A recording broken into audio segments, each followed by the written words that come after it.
মহাপুৰুষ মাধৱদেৱৰ 428তম তিৰুভাৱ তিথি উপলক্ষে সমূহ ভক্তবান বৈষ্ণৱবৃন্দলৈ বৰনামঘৰৰ তৰফৰ পৰা আশীৰ্বাদ প্ৰদান কৰিছোঁ আৰু আপোনালোকৰ সংবাদ মাধ্যমৰ যোগেদিয়ে আমাৰ এই বৃহৎ অনুষ্ঠানভাগিলৈ অসমৰ বিশ্বৰ জাতি ধৰ্ম নিৰ্বিশেষে সকলো ভক্তবান ৰাইজক আমি নিমন্ত্ৰণ জনাইছোঁ আৰু এই তিৰুভাৱ তিথি উপলক্ষে পুৱাবেলা আমাৰ দিহানামেৰে গায়ন বায়নে সত্ৰীয়া নৃত্যৰ পৰা ধৰি এতিয়া প্ৰসংগীয়া নামলৈকে আমি আয়োজন কৰা হৈছে আৰু আমি লক্ষ লক্ষ ভক্তক আদৰিবৰ কাৰণে ঢেকীয়াখোৱা বৰনামঘৰ পৰিচালনা সমিতি নাম কমিটি কৃষ্টি কমিটি স্থানীয় গাঁও আৰু নিজৰ গাঁও সবে সহায় সহযোগ কৰিছে ইয়াতে সহায় সহযোগ কৰিছে আৰু আমাৰ এই বৰনামঘৰলৈ এই মহৎ পালনামলৈ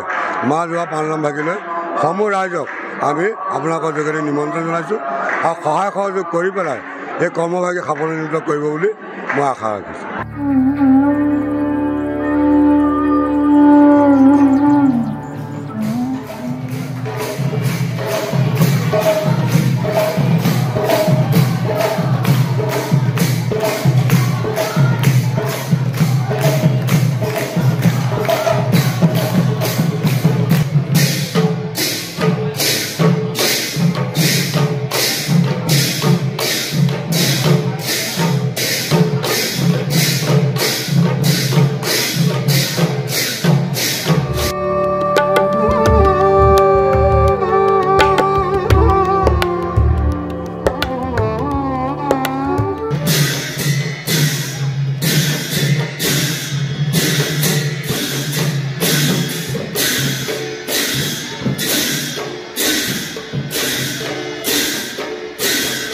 মহাপুৰুষ মাধৱদেৱৰ 428তম তিৰুভাৱ তিথি উপলক্ষে সমূহ ভক্তবান বৈষ্ণৱবৃন্দলৈ বৰনামঘৰৰ তৰফৰ পৰা আশীৰ্বাদ প্ৰদান কৰিছোঁ আৰু আপোনালোকৰ সংবাদ মাধ্যমৰ যোগেদিয়ে আমাৰ এই বৃহৎ অনুষ্ঠানভাগিলৈ